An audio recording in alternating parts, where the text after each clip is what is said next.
murderers for today's outrageous acts represent the kind of extremism that threatens to bring all of the Middle East into the kind of spiral from which it's very difficult to emerge, and we know how this violence can get worse over time.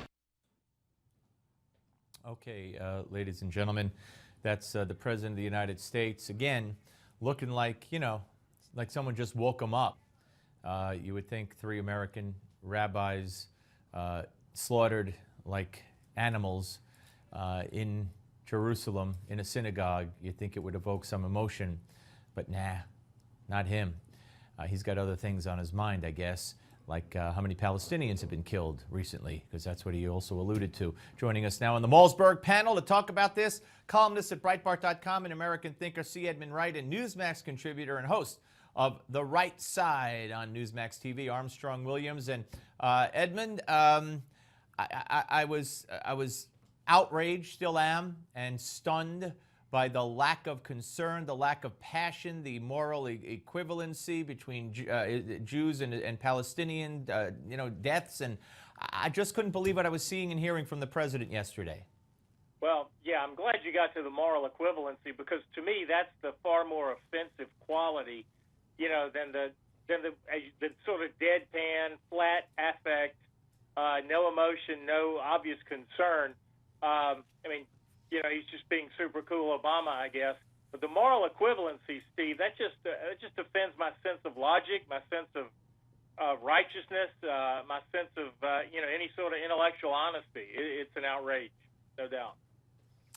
Armstrong, Ben Shapiro of Breitbart says on this show later today that Obama's a Jew hater. Oh, that's not fair. I'm not going to embrace something like that. And in fact, I don't even think there's any place for that kind of rhetoric. For us, look, the president has a different perspective on Israel from past presidents. He has shown that constantly through the frustration of Prime Minister Benjamin Netanyahu. And it's so unfortunate, though. It's so unfortunate because Israel makes so many sacrifices for us. It's our only democracy in the region.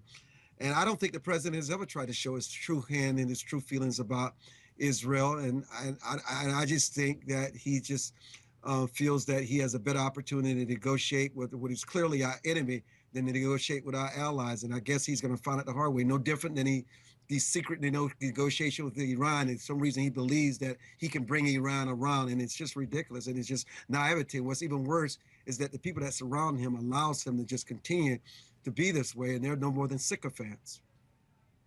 Yeah. All right, Armstrong, let's switch over now to what the president announced. And it was weird the way he did it, right? Sitting on his desk, kind of like doing a commercial, and at the end saying, now everybody tune in tomorrow, like a real commercial for his announcement tomorrow, his address to the nation, where he's going to go ahead with this executive order. And, those who are supposedly in the know say it's going to affect about 5 million illegals.